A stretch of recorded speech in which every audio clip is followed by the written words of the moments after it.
प्रियंगुकलिका श्यामम रूपेण प्रतिमं बुधम सौम्यम सौम्य गुणोपेतम तम बुद्धम प्रणमाम्यहम।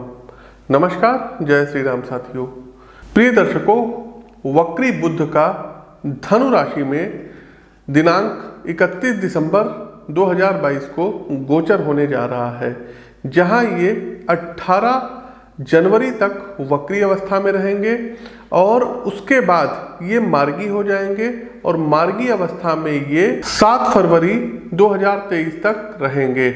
प्रिय दर्शकों, वक्री बुध का धनु राशि में गोचर सभी 12 राशियों के जीवन में कुछ ना कुछ प्रभाव डालेगा, कुछ ना कुछ बदलाव रखेगा। तो सभी 12 राशियों के लिए क्या कुछ खास रहने वाला है, इस विषय वस्तु पर हम प्रकाश डालेंगे और इसके नकारात्मक प्रभाव से कैसे बचा जाए। ये जो राशिफल आप देखने जा रहे हैं, ये 31 दिसंबर से 7 फरवरी 2023 तक का राशिफल है। इसमें बुध वक्री भी होंगे और 18 जनवरी को मार्गी भी हो जाएंगे। तो सभी 12 राशियों के लिए कैसा रहेगा फल, नकारात्मक दोषों से कैसे बचें, क्या क्या ऐसे दिव्य प्रयोग हैं जिनको आप कर सकते हैं। साथ ही साथ दर्शकों, एक चीज और बताएं कि यदि आप लोग हमसे दिल्ली में मिलना चाहते हैं तो प्रत्येक माह आ रहे हैं, जनवरी माह में 7, 8 और 9 जनवरी को हमारा दिल्ली आगमन है, तो वहाँ पर आप हमसे मिल सकते हैं और अपनी जन्म कुंडली का विश्लेषण करवा सकते हैं। साथियों देखिए, वैदिक ज्योतिष में बुध को संचार का, कौशल का, ज्ञान का, क्षमता का, वाणी का कारक ग्रह माना जाता है। अनुकूल बुध जो है, जब अनुकूल अवस्था में होते हैं तो ऐसे जातकों के अंदर ये सभी विशेषताएं पाई जाती हैं। वहीं दूसरी ओर जिन जातकों की जन्म पत्रिका में बुध देव कमजोर या पीड़ित अवस्था में होते हैं तो कहीं ना कहीं उनमें डिसीजन मेकिंग की कमी पाई जाती है, कहीं ना कहीं ज्ञान की कमी पाई जाती है। उनका जो विश्लेषण क्षमता होता है वो थोड़ा सा कमजोर होता है। संचार कौशल भी बहुत अच्छा नहीं माना जाता है। वक्री होने का अर्थ होता है पीछे की तरफ बढ़ना या जो है मतलब पीछे की तरफ देखना। साथ ही साथ जब कोई भी ग्रह वक्री अवस्था में होता है तो ऐसा प्रतीत होता है सौरमंडल में कि वो पीछे बढ़ रहा होता है।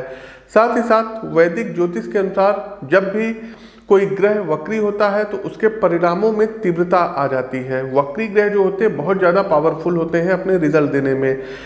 प्रिय दर्शकों, आप सभी लोग जानते हैं कि बुध संचार कौशल, तार्किक क्षमता, बौद्धिक क्षमता, स्मरण शक्ति आदि के कारक ग्रह हैं। इसलिए बुध जब वक्री अवस्था में आते हैं तो इन चीज़ों को प्रभावित बहुत ज़्यादा करते हैं।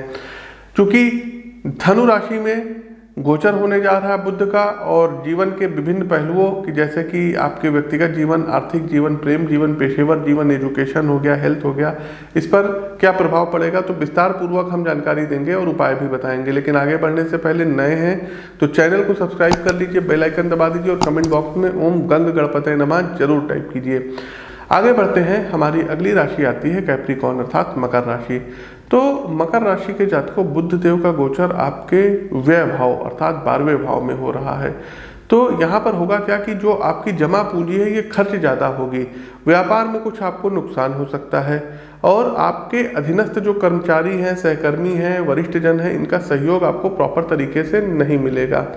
साथ में ये भी हो सकता है कि आप मेहनत करें और आपकी मेहनत को नज़रअंदाज कर दिया जाए, लिहाजा आप अपने पेशेवर जीवन से असंतुष्ट हो सकते हैं। यदि आप कोई व्यवसाय चला रहे हैं तो गोचर कालखंड की इस अवधि के दौरान मन मुताबिक लाभ प्राप्त न होने की संभावनाएं हैं। व्यक्तिगत जीवन की बात करें तो जीवन साथी के साथ संबंध में आपसी समझ में कमी महसूस हो सकती है। इन सब के चलते आप तनावग्रस्त हो सकते हैं और इसका सीधा असर आपकी सेहत पर पड़ सकता है, हॉस्पिटलाइज तक होने की नौबत आ सकती है। तो महामृत्युंजय मंत्र का प्रतिदिन आप लोगों को जाप करना है और ओम नमो भगवते वासुदेवाय इस मंत्र की एक माला का प्रतिदिन जाप करिए।